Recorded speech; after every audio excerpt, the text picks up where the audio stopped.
በዚህ ሰከንድ እግሮ መሬቱን ረግጦ የቆመው በምቾት ነው። ተቀምጠውም ከሆነ ምንም አይነት መናወጥ አይሰማችሁም። ነገር ግን አሁን ባሉበት ቦታ ሆነው በሰዓት ከ1600 ኪሎ ሜትር በላይ በሆነ ፍጥነት ወደ ምስራቅ እየተመዘገዘጉ እንደሆነ ያውቃሉ? አዎ፣ ምድር በራሷ ዘንግ ላይ በከፍተኛ ፍጥነት እየተሽከረከረች ናት። እኛ ግን ይሄ ፍጥነት አይሰማንም፣ ምክንያቱም ከከባቢ አየርና ከስበት ኃይል ጋር አብረን እየተጓዝና። ግን እስቲ ለአንድ አፍታ አስቡት። ይሄ የማይቆም የሚመስለው ጉዞ በድንገት ቢቆምስ? ምድር መሽከርከሯን በአንድ ሰከንድ ውስጥ ድንገት ብታቆም ምን ይከሰታል? ይሄ ዝም ብሎ የሆሊውድ የፊልም ምኛብ አይደለም። ሙሉ በሙሉ በሳይንሳዊ እውነቶች ላይ የተመሰረተ አስፈሪ ትንበያ ነው። በሚቀጥሉት 30 ደቂቃዎች ውስጥ ምድር መሽከርከሯን ካቆመች ከመጀመሪያው 1 ሰከንድ ጀምሮ እስከሚቀጥሉት በሚሊዮን ለሚቆጠሩ ዓመታት በፕላኔታችንና በሰው ልጅ ላይ የሚከሰተውን አስገራሚ፣ አስፈሪና አስደናቂ ሳይንሳዊ ጉዞ ደረጃ በደረጃ እንመለከታለን። እስከ መጨረሻው አብራችን ቆዩ፣ ምክንያቱም የመጨረሻው ውጤት ማንም ሊገምተው የማይችል ነው። ወደ አስፈሪ ውጤት ከመሻገሬ በፊት ምድር ለምን ትሽከረከራለች የሚለውን መረዳት አለብን። ከዛሬ 4.6 ቢሊዮን ዓመታት በፊት የፀሐይ ሥርዓታችን ሲፈጠር ከጋዝ እና ከአቡራ የተሠራ ግዙፍ ደመን በራሱ የስበት ኃይል መኮማተር ጀመረ። ይህ ደመን ሲኮማተር መሽከርከር ጀመረ። ልክ የአንድ የበረት ላይ ተነሻሻይ እጆቹን ወደ ሰውነቱ ሲያስጠጋ ፍጥነቱ እንደሚጨምረው ማለት ነው። ምድር ከተፈጠረች ጀምሮ በህዋ ባዶነት ውስጥ ይህንን መሽከርከር የሚገታ ምንም አይነት ሰበካ ፍሪክሽን ስላልነበረ እስከ አሁን ድረስ መሽከርከሯን ቀጥላለች። በምድር ወገብ ወይም በኢኳተር አካባቢ የምድር የመሽከርከር ፍጥነት በሰዓት ከ1600 ኪሎ ሜትር ይደርሳል። ወደ ዋልጣዎች ስንሄድ ግን ይህ ፍጥነት ወደ ዜሮ ይጣጋል።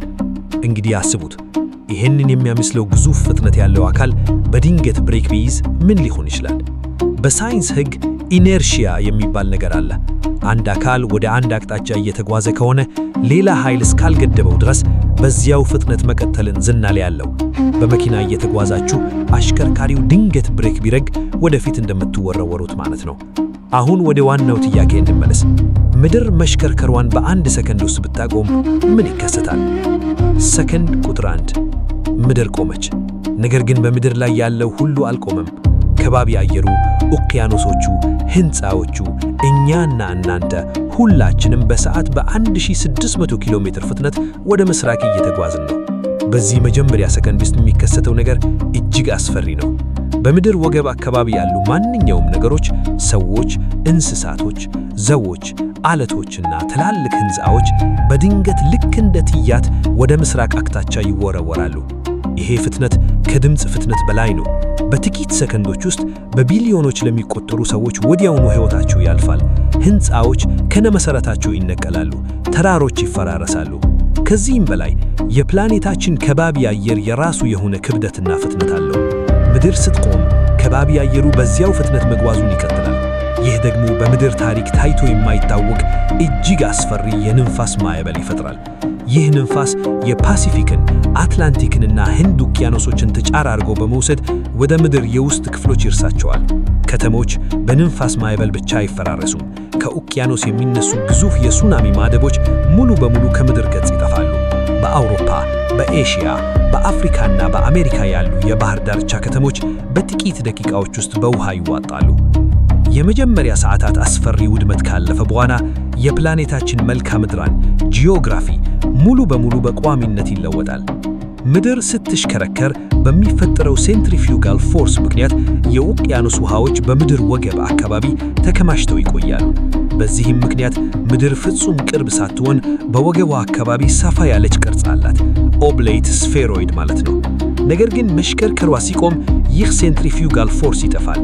በዚህ ጊዜ ስበት ኃይል ብቻውን ይነግዛል። ስበት ኃይል ደግሞ ውሃውን ወደ ምድራ መሃልና ወደ ዋልጣዎች ይስባል። ውጤቱ ምን ይሆናል? ውቅያኖሶቹ ከምድር ወገብ አካባቢ በመሸሽ ወደ ሰሜንና ደቡብ ዋልጣዎች ይተማጣሉ። ይህ ደግሞ ሁለት ግዙፍ የውቅያኖስ ክምችቶችን ይፈጥራል። የሰሜን ዋልጣ ውቅያኖስ እንዲሁም የደቡብ ዋልጣ ውቅያኖስ። በምድር ወገብ አካባቢ ያለው ውሃ ሙሉ በሙሉ ስለሚደርቅ በፕላኔታችን መሃል ላይ አዲስ ግዙፍ የየብስ አካል ወይም አህደር ይፈጠራል። ይህ አዲስ አህደር መላ ዓለምን በወገብ አካባቢ ይከባታል። አፍሪካ፣ ደቡብ አሜሪካና ኤሽያ እርስ በርስ ይያያዛሉ። ካናዳ፣ ሰሜን አውሮፓና ሳይቤሪያ ግን ሙሉ በሙሉ በውሃ ይዋጣሉ። የዓለም ካርታ እንደኛ የምናውቀው ሳይሆን ሙሉ በሙሉ አዲስ መልክ ይይዛል። አሁን ደግሞ ከቀናትና ከሳምንታት በኋላ የሚከሰተውን የጊዜና የሙቀት ለውጥ እንመልከት። በአሁኑ ሰዓት አንድ ቀን 24 ሰዓት የሚፈጀው ምድር በራሷ ዘንግ ላይ አንድ ጊዜ ለመዞር ስለምትወስድ ነው። ምድር መሽከርከሯን ካቆመች ግን ቀንና ሌሊት የሚፈተሩት ምድር ፀሐይን በምታደርገው የአንድ ዓመት ጉዞ ብቻ ይሆናል። ይህ ማለት ምን መሰላችሁ? በአንድ የተወሰነ ቦታ ላይ ለ6 ወራት ያህል ማይቋረጥ ደንግና ፀሐይ ብርሃን ይሆናል። በሚቀጥሉት 6 ወራት ደግሞ ማይቋረጥ ሌሊትና ቅዝቃዜ ይሆናል። በዓመት ውስጥ አንድ ቀንና አንድ ሌሊት ብቻ። ይህ በምድር የአየር ንብረት ላይ የሚያመጣው ቀውስ እጅግ አስፈሪ ነው። ለ6 ወራት ፀሐይ የምታበራበት የምድር ክፍል የሙቀቱ ጠነትን ከ100 ዲግሪ ሴልሲየስ እና እዚያ በላይ ይወጣል። ወንዞችና ሐይቆች ይተናናሉ፣ አፈር ይሰነጠቃል፣ እጽዋት ይቃጠላሉ። በተቃራኒውም ደግሞ ለ6 ወራት በጨለማ ውስጥ የሚቆየው የፕላኔቷ ሌላ ጎን ደግሞ የሙቀቱ ጠነትን ከዜሮ በታች እስከ 50 እና 60 ዲግሪ ይወርዳል። መላው አካባቢ በበረዶ ይሸፈናል። ፍጹም የሆነ ብርድ በረዳ ይሆናል። ታዲያ ሕይወት ሊቀጥል የሚችለው የት ነው? በዚህ አስፈሪ ሁኔታ ውስጥ የሰው ልጅና የተረፉ እንስሳት ህልውናቸውን ለማስቀጠል ወደ አንድ ጠባብ ቀጠና መሰደድ አለባቸው። ይህ ቀጠና ተርሚኔተር ላይን ወይም የብርሃንና የጨለማው መገናኛ መስመር ይባላል። በዚህ ጠባብ መስመር ላይ ፀሐይ ሁሌም በአድማስ ላይ ዝቅ ብላ ትታያለች። ልክ ዘላቂ ምሽት ወይም ማለዳ እንደማለት ነው። እዚህ ቦታ ላይ ሙቀቱ መካከለኛና ሕይወት ለመኖር ምቹ ሊሆን ይችላል። ነገር ግን እዚህ ቀጠና ላይ መኖር የቀላል አይደለም። የአየር ግፊቱ እጅግ የበራ ይሆናል። ከሞቃው ክፍል የሚነሳው ሞቃን አየርና ከቀዘቀዘው ክፍል የሚመጣው ቀዘቀዘ አየር እዚህ መስመር ላይ ስለሚገናኙ የማይቋረጥና እጅግ ኃይለኛ የሆኑ አውሎ ነፋሶች ይፈጠራሉ። የሰው ልጅ ለመተረም ካሰበ ምናልባትም ከመሬት በታች ያሉ መጠለያዎችን፣ በንከሮችን መግባት ወይም የቴክኖሎጂ አቅሙን ተጠቅሞ ከፍተኛ ጥበቃ የሚደረጉላቸውን ከተሞች መፍጠር ይኖርበታል። ግብርና፣ ውሃና ኤነርጂ ለማግኘት ሙሉ በሙሉ አርቲፊሻል መድኃኒቶችን መጠቀም ግድ ይላል። ነገር ግን ከሙቀትና ከውሃ መጥፋት በላይ ትልቁ የመጨረሻው አደጋ ከህዋ የሚመጣው ነው። ምድር በውስጧ የቀለጠ ብረትና ኒኬል ያዘ እምብርት አላት። ምድር ስትሽከረከር ይህ ፍልፍል ፍሳሽ አብሮ በመሽከርከር ጂኦዳይናሞ የተባለ ክስተት ይፈጥራል። ይህ ክስተት ነው ፕላኔታችንን ከከፍተኛ የፀሐይ ገዳይ ጨረሮች ሶላር ራዲዬሽን የሚጠብቀውን ግዙፍ መግናቲክ መስመር ማግኔቲክ ፊልድ የሚሰጠን። ምድር መሽከርከሯን ከቆመች የውስጠኛው ፍሳሽ እንቅስቃሴ ይቆማል። ይህ ማለት ደግሞ መግናቲክ መስመሩ ይጠፋል ወይም እጅግ ይዳከማል ማለት ነው።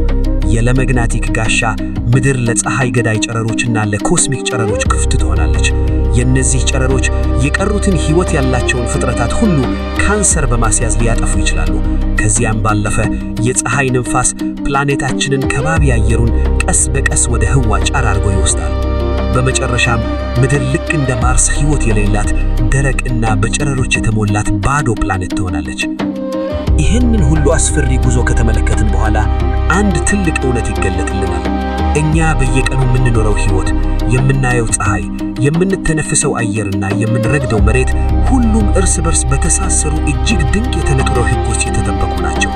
ምድር መሽከርከሯ ዝም ብሎ የቀንና የሌሊት መለዋወጫ ሳይሆን የሕይወት መሠረት፣ የኡቅያኖሶች ጠባቂ እንዲሁም ከህዋ ጨረሮች የሚጠብቀን ጋሻችን ጭምር ነው። ሳይንቲስቶች እንደሚሉን ምድር መሽከርከሯን በድንገት ለማቆም ምንም አይነት ተፈጥሯዊ ምክንያት የለም። ይሁን እንጂ በጨረና ስበት ኃይል ምክንያት ምድር የፍጥነቷ በየ100 ዓመቱ በሚሊ ሰከንዶች እጅግ በጣም ጥቂት እየቀነሰ ይሄዳል። ነገር ግን ሙሉ በሙሉ ለማቆም በሚሊዮኖች ዓመታት ይፈጃል።